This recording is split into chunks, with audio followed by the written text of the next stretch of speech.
Selamat pagi. Perkenalkan, saya Kanisius Kami, S.Phil, MPD. Saya salah satu dosen di program studi pendidikan bahasa Indonesia. Dan pada semester ini, saya akan mengampu mata kuliah dasar, yaitu keterampilan menyimak.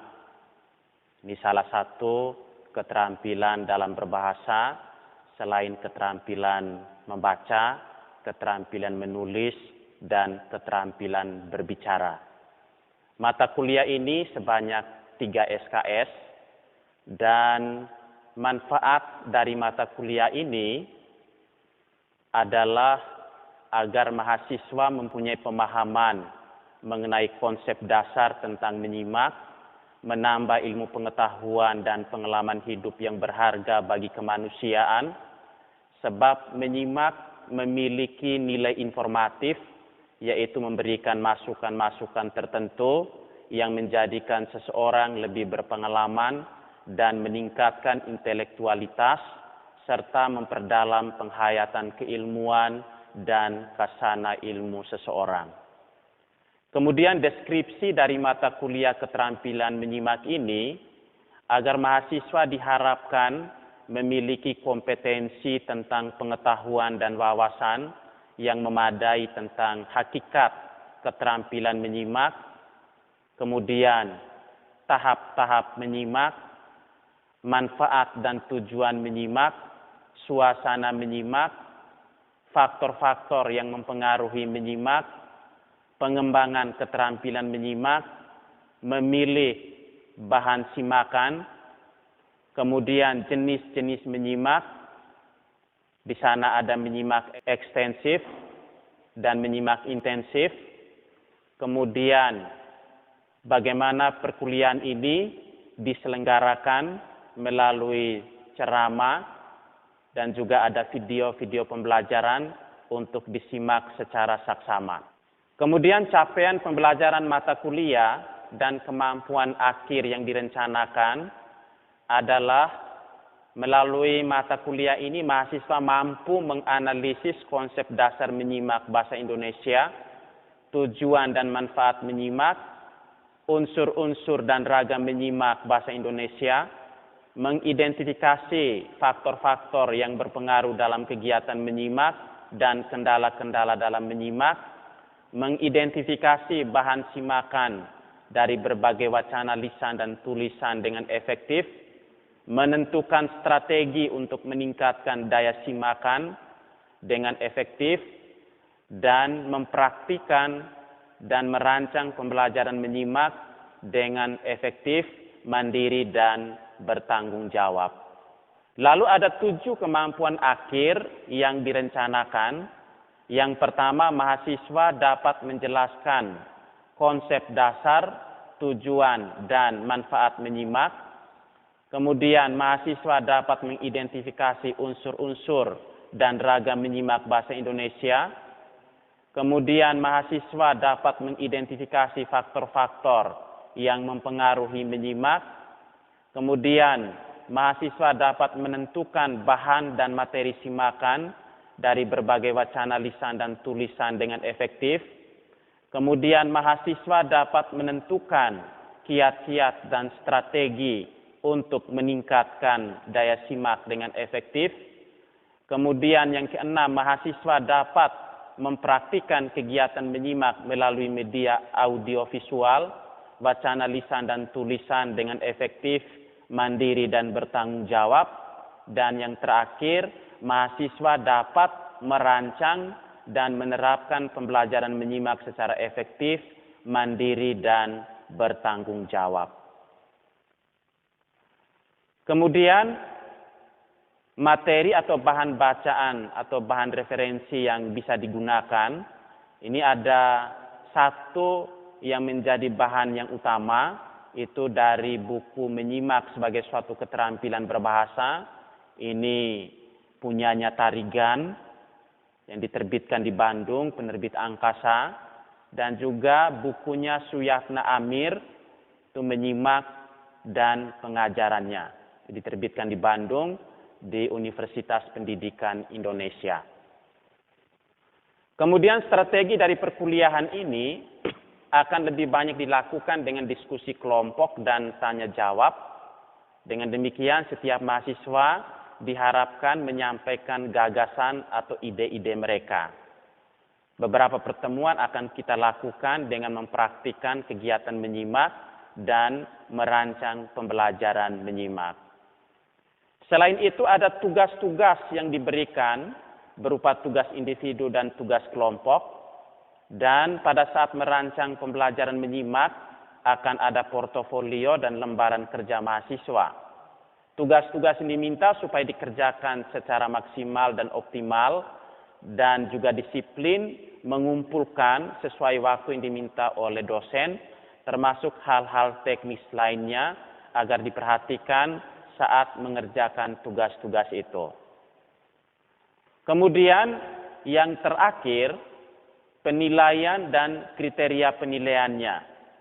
Untuk UAS itu sebanyak 30%, lalu UTS 25%, tugas-tugas 20%, keaktifan di dalam kelas dan juga kehadiran ada 25%. Jadi semuanya ada 100%.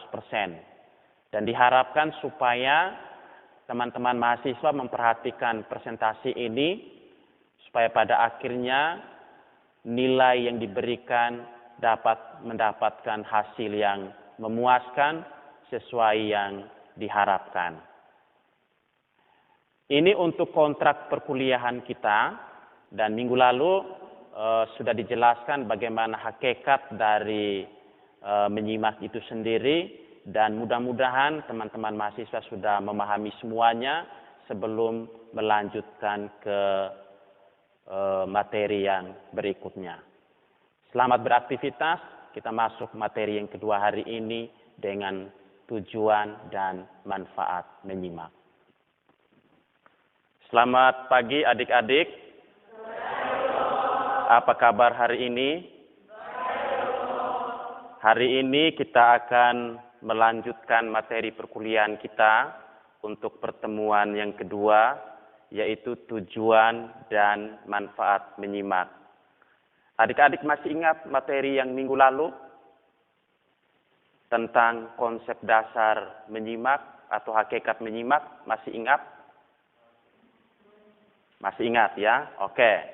Menyimak itu sebenarnya sama dengan mendengarkan ya, mendengarkan. Atau menyimak sesuatu apa yang adik-adik baca. Dan pada kesempatan ini saya akan memaparkan kepada teman-teman tentang tujuan dari menyimak. Secara umum, tujuan menyimak itu adalah untuk memperoleh pengalaman dan pengetahuan. Jadi ini tujuannya itu pertama untuk memperoleh pengalaman, dan yang kedua untuk memperoleh pengetahuan. Ini dua hal besar, teman-teman. Dua hal besar, tujuan dari menyimak itu adalah untuk memperoleh pengalaman, dan yang kedua untuk memperoleh pengetahuan. Secara khusus, kurang lebih ada 6. Ada 6, itu yang disampaikan oleh Danan Jaja. Tujuan dari menyimak itu. Yang pertama itu adalah untuk memperoleh informasi. Kalau kita mendengar sesuatu, atau kalau kita menyimak sesuatu, di sana kita akan mendapatkan informasi-informasi. Kalau kita baca buku antropologi, kita akan dapat informasi berkaitan dengan budaya. Kalau kita baca buku sosiologi, di sana kita akan mendapatkan informasi tentang hidup bermasyarakat. Dan seterusnya berkaitan dengan bidang ilmu. Kemudian yang kedua, dengan menyimak itu tujuannya kita menganalisis fakta. fakta-fakta apa yang kita peroleh pada saat kita menyimak sesuatu, pada saat kita mendengarkan sesuatu. Misalnya kalau kita menyimak sebuah berita, di sana pasti akan kita temukan fakta-fakta yang terjadi dari berita itu. Berita tentang kecelakaan misalnya, fakta bahwa orang ada yang meninggal dunia di sana, ada yang terluka. Nah, itu tujuan yang kedua, manfaat dari menyimak. Tujuan yang ketiga itu untuk mendapatkan inspirasi, teman-teman. Untuk mendapatkan inspirasi. Nah, ini misalnya kalau kita menyimak tentang tokoh-tokoh tertentu. Orang-orang yang punya andil besar dalam dunia ini. Kalau kita baca buku Soekarno, di sana kita akan menimba inspirasi apa yang disampaikan oleh Soekarno atau apa yang diwariskan oleh Soekarno. Atau kalau kita baca buku Mahatma Gandhi, di sana kita akan mendapat inspirasi apa yang disampaikan oleh Mahatma Gandhi atau tokoh-tokoh dunia lainnya. Demikian juga kalau kita misalnya kita baca kitab suci, di sana kita akan terinspirasi dari tokoh Yesus atau nabi-nabi lain dalam kitab suci. Itu tujuan yang ketiga untuk mendapatkan inspirasi. Kemudian tujuan yang keempat itu untuk mendapatkan hiburan. Kalau kita mendengarkan lagu, entah itu lagu dangdut, lagu pop, lagu daerah, di sana akan memberikan hiburan untuk kita. Mungkin kita lagi lelah, kita lagi kurang semangat. Dengan kita mendengarkan lagu, di sana akan membangkitkan kembali semangat kita. Memberi hiburan untuk kita. Kemudian tujuan yang kelima, itu untuk memperbaiki kemampuan berbicara, teman-teman.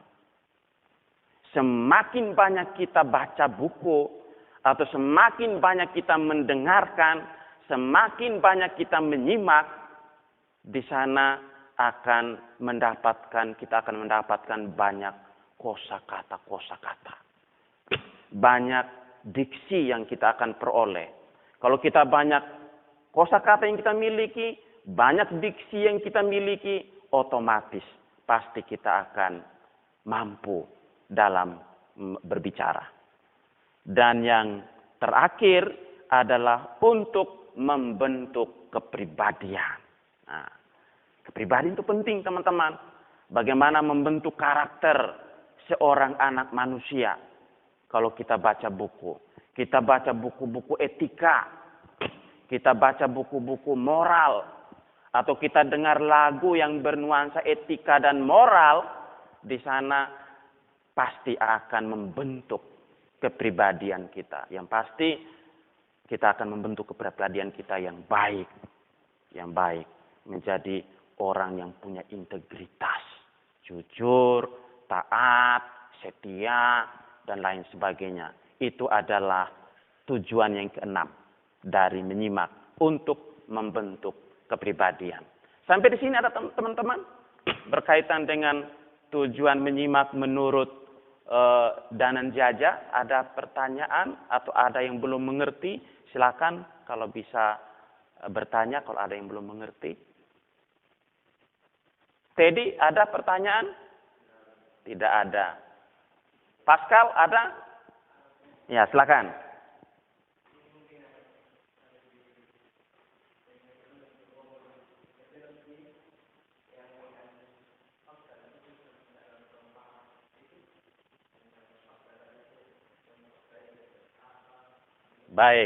Baik Pascal. Terima kasih untuk pertanyaannya. Jadi tujuan yang pertama, tujuan yang kedua dari menyimak itu adalah untuk menganalisis fakta. Tadi saya kasih contoh. Misalnya teman-teman kalau membaca buku atau mendengarkan sebuah berita tentang peristiwa kecelakaan, pasti di sana teman-teman akan harus analisis. Kenapa bisa terjadi demikian? Kenapa bisa terjadi kecelakaan? Di sana kamu menganalisis. Oh, di sana terjadi kecelakaan karena memang jalannya rusak. Oh, karena sopirnya kurang hati-hati. Oh, karena pada saat berkendaraan sopirnya masih main HP, omong-omong begitu. Akhirnya tidak konsentrasi, tidak fokus, akhirnya tabrak satu sama lain dan menyebabkan orang itu meninggal dunia. Nah, di sana kita harus menganalisis menganalisis fakta. Itu Pascal bisa? Oke. Yang lain lagi mungkin ada pertanyaan? Kalau tidak ada kita lanjut. Masih berkaitan dengan tujuan dari menyimak. Kalau tadi menurut Danan Jaja ada 6. Sekarang kita lihat bagaimana menurut Setiawan. Setiawan. Itu dikutip oleh Rahmawati. Di sana dijelaskan ada beberapa tujuan pokok dari menyimak. Ada yang mirip-mirip dengan Danan Jaja. Yang pertama itu untuk mendapatkan fakta, ya. Tadi sama, ya. Kalau sudah mendapatkan fakta, fakta itu dianalisis. Sama, ya. Itu. Kemudian, yang kedua itu untuk menganalisis fakta. Kalau sudah dapat fakta, analisis fakta itu. Fakta itu banyak sekali. Tidak hanya peristiwa kecelakaan. Banyak sekali fakta yang bisa kita peroleh dari sebuah berita atau dari buku-buku bacaan. Kemudian yang ketiga, kita mengevaluasi. Ini yang belum ada di Danan Jaja tadi. Mengevaluasi fakta-fakta itu. Fakta yang diperoleh apakah benar atau tidak benar. Kalau kita dapat fakta yang tidak benar, kita mengevaluasi supaya menjadi benar. Kalau ada fakta yang kurang baik, kita mengevaluasi supaya nantinya menjadi baik. Oh, fakta tadi itu terjadi karena jalannya rusak. Oleh karena itu, dievaluasi dari fakta itu, jalannya harus diperbaiki. Siapa yang memperbaiki? Masyarakat. Siapa yang memperbaiki? Masyarakat. Dan yang paling bertanggung jawab itu adalah pemerintah. Nah, pemerintah harus memperbaiki. Itu evaluasi. Kemudian yang keempat itu untuk mendapatkan inspirasi, teman-teman. Sama tadi dengan Danan Jaja itu. Kalau Ruben misalnya ada tokoh-tokoh tertentu yang menginspirasi kalau baca buku? Ada tokoh-tokoh tertentu yang menginspirasi? Apa yang menginspirasi Ruben kalau membaca buku atau menyimak sesuatu?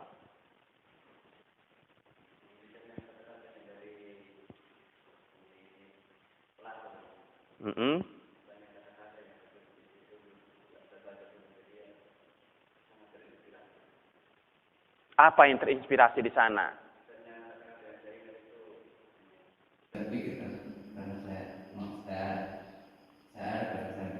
Oh ya, itu Descartes ya, Descartes sebenarnya, Descartes ya. Itu aku berpikir maka aku ada. Bagus itu, terinspirasi ya, menjadi inspirasi dari kata-katanya itu, kemudian menggerakkan saya untuk menghidupi kata-kata itu dalam hidup saya. Yanti mungkin ada yang tokoh-tokoh tertentu yang menginspirasi?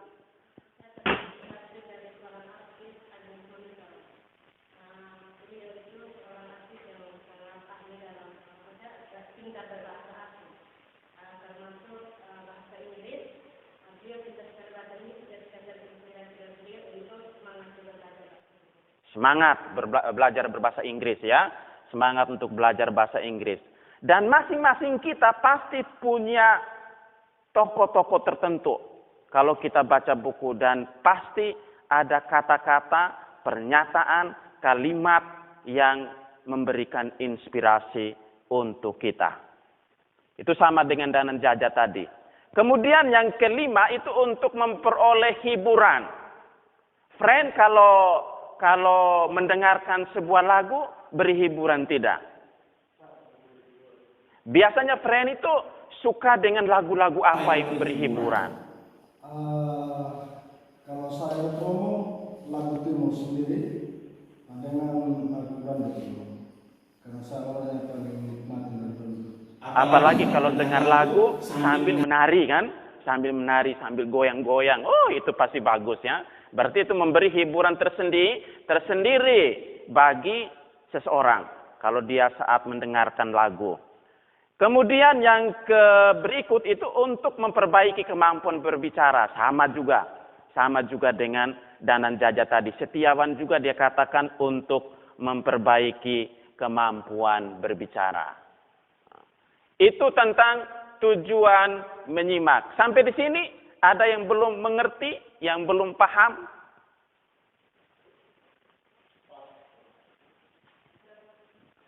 Silakan, Yanti, silakan.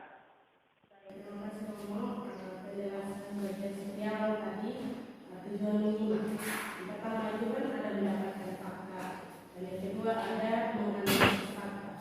Bagaimana jika seorang penyimak itu yang menyimak berita yang didapatkan itu opini. Lalu bagaimana seorang penyimak tersebut menganalisis fakta yang ada dalam berita tersebut? Apakah berita yang didapatkan itu harus bersifat fakta atau opini? Tepuk tangan untuk Yanti, bagus ya. Bagus, pertanyaannya bagus sekali. Jadi di dalam opini itu ada berbagai macam ya. Ada opini yang bersifat narasi ya. Ada opini yang bersifat argumentasi. Ada opini yang bersifat eksposisi. Ada opini yang bersifat deskripsi. Ini harus tahu teman-teman. Orang-orang bahasa itu harus tahu. Kurang lebih ada 4 jenis opini atau tulisan apapun ya. Nah, kalau di narasi itu lebih banyak narasinya atau cerita-ceritanya ya. Cerita-ceritanya. Kalau di eksposisi itu lebih banyak pembuktian-pembuktiannya. Kalau di argumentasi itu lebih banyak argumen-argumennya. Kalau di deskripsi itu lebih banyak mendapat gambaran-gambaran ya. Gambaran-gambaran. Jadi dari kata itu kita bisa langsung tahu. Nah, untuk mendapatkan fakta itu biasanya lebih banyak di eksposisi. Eksposisi. Pasti di sana kalau teman-teman baca opini-opini yang bersifat eksposisi, itu di sana pasti akan mendapatkan banyak fakta. Dan fakta itu akan memberikan bukti-bukti. Nah, contoh, misalnya tadi saya kasih contoh. Fakta itu kita bisa identifikasi dari sebuah teks ya. Dari sebuah teks kita bisa identifikasi fakta itu. Oh, ini satu, ini satu, ini satu, ini. Itu kita baru identifikasi. Dalam satu opini, eksposisi, itu bisa dapat sekian banyak fakta. Makanya yang kedua, yang ketiga itu adalah bagaimana kita menganalisis fakta itu. Kenapa bisa terjadi hal ini? Kenapa bisa terjadi hal ini? Kenapa bisa terjadi hal ini? Bisa pakai yang 5W 1H untuk menganalisis itu. 5W 1H. Dengan pertanyaan-pertanyaan itu. Bisa, Yanti? Masih ada yang lain? Bagus pertanyaannya, Yanti.